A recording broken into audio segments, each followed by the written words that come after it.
sometimes I can be dense. So I have to put it into ways that I can understand. What it seems that GeoRanch and your group does is something very, very similar to a financial advisor, right? So if you look at how folks hold assets, let's say there's someone out there who has the majority of their assets are built into indexes, stocks, bonds, those things like that. And they have a financial advisor that understands all of those different things, where you can get a higher rate of return, tax shielding, all of those different things. Some of the things you mentioned there, they're going to leverage that financial advisor because that's what that financial advisor does. The folks that are on this call and your family, right? Your largest asset, the most important thing to you, the biggest monetary device you had is your land, right? So you guys are essentially, rather than being a financial advisor advising folks on those assets, you're advising folks, large landowners that have the vast majority of their net worth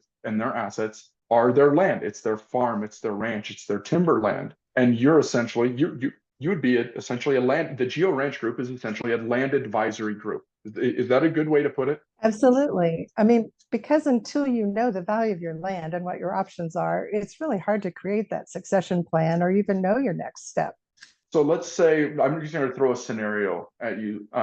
Let's say that, before I do that though, let's get a little bit more information about GeoRanch. So what parts of the countries or part of the country have you currently done this for? Do you have clients? Do you specialize in a certain part of the country? Is this nationwide? Tell us a little bit about that. Well, the US is big and it's hard to be an expert at everything. And because I really know the culture and the environment of the land west of the 100th meridian, and it is so different, that's my area of focus. Now, I can definitely refer people who are east of the, basically, if they're east of North Dakota, South Dakota, Nebraska, Kansas, Oklahoma, and Texas, I know who to refer them to that could probably help. But really, the plains and west are really where our expertise is, and that's kind of the expertise that we've built around us as far as those professionals that can really guide based on that. I think that's a big leverage point for the Real Estate Land Institute. At least, I'm not a broker. I'm not a member of RLI. We're partnered. We do a lot of events with them, but it's really interesting when we go to the national conferences and things like that and see the interaction between the folks with RLI. Just like you said, you may not be an expert with that example we looked at on LandGate was in Pennsylvania, right? You may not be an expert there, but your knowledge base and your network, you can assist someone there. You can assist a landowner, a client there, because that person now has access to your entire network as well. Yeah, and let's face it, I mean, maybe they're, as the guide in between kind of the landowner and the client, or as the guide between the landowner and the broker that we might refer them to, I can help that broker understand maybe some other options besides selling. Very good. I want to go back to this slide, because there's probably some people out there thinking in the same situation your family was. Last thing we want to do is sell the farm and sell the ranch. We don't want to get rid of it, but we've got to find a way to make revenue. Looking through this list, at least from LandGate's perspective, there's different levels of potential revenue throughout looking at this list. And a lot of that's driven by the amount of revenue that's going to be derived from any of these different types of resources is going to be directly correlative to the impact that it has on the land. So for instance, if you have a carbon credit, especially like a very passive carbon credit, you don't really have a whole lot of encumbrances on the property, right? And just for the folks on the call that maybe don't know what a carbon credit is, a carbon offset means that you would voluntarily elect for your property to enter a carbon credit program where your property would sequester carbon dioxide. The more vegetation on your property, the more carbon dioxide is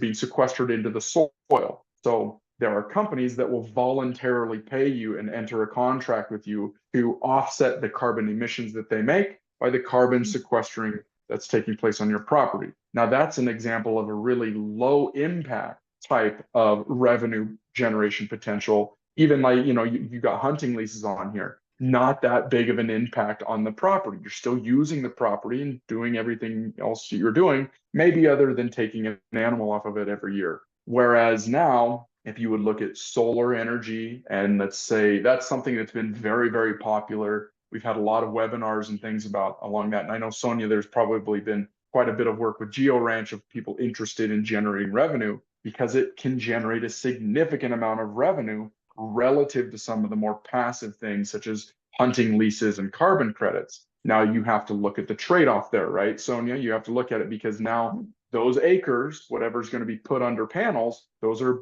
essentially off limits to the property owner throughout the term of that lease. Now you get compensated significantly for those. But that's something, right? That's something that the landowners on the call need to consider. The more impactful it is on the property, the more restrictive your use on the property is, likely the higher revenue that's going to come. The less restrictive the activity is, the lower the revenue streams. And that's probably something that you and your clients have to balance, right, Sonja? Yes, and and that's one thing that the LandGate land study really helps guide us on. Right, is because that's the thing, looking at it and saying, yes, what's a possibility here, right? Exactly. What is a possibility? And that's the, and this is something we say with a lot of landowners, at least from LandGate's perspective. We cover all types of energy. We cover solar, we cover wind, battery storage. We also cover oil and gas. We also cover minerals. It's not my, or even any of the consultants, professionals, Sonja, right? It doesn't really matter what I personally think about any of these types of resources, where I love them or hate them. It's our job to get the information out to the landowner so that they know what the potentials are on their property. And I think that's an important distinction that people need to understand, is just understanding what the potential is. You might not like it, you might completely love it, but just knowing what the potential there is for the property, I think, is important. Yes, and speaking of solar, I mean, I know that one of the major, I'm not saying, I am completely neutral. I'm a fiduciary. So my role is just to guide. But one thing that you hear a lot about solar is it takes away farm and ranch land. Well, I've been a member of the American Solar Grazing Association almost since it started. And the potential to graze sheep and cattle and have all sorts of animals under those solar panels and see some of the benefits from the shade, not only to the animals, but also to the plants or what is being grown. And even just to offer a solar company an alternative to blading all the topsoil off the land. I mean, there are some ways to do it. And another thing is, I remember reading in Livestock Weekly not too long ago about a rancher in the San Angelo area that was talking about making that hard decision of putting solar panels on his land. Mm-hmm. And it took him years to make the decision. But in the end, those 20 to 50 acres he put into solar allowed him to keep the land and his herd. That's right. And I can name many scenarios just like that, where there were family members who were not, and it's not even just solar. They didn't want to disturb the farmer ranch from what it was historically being conducted as, right? They didn't want to change it, but them making a slight change enabled them to be able to pass the farm or the ranch down to another generation, or in the case of putting a solar farm on it, could potentially change the financial situation of the entire family, which I know of several scenarios of that as well. But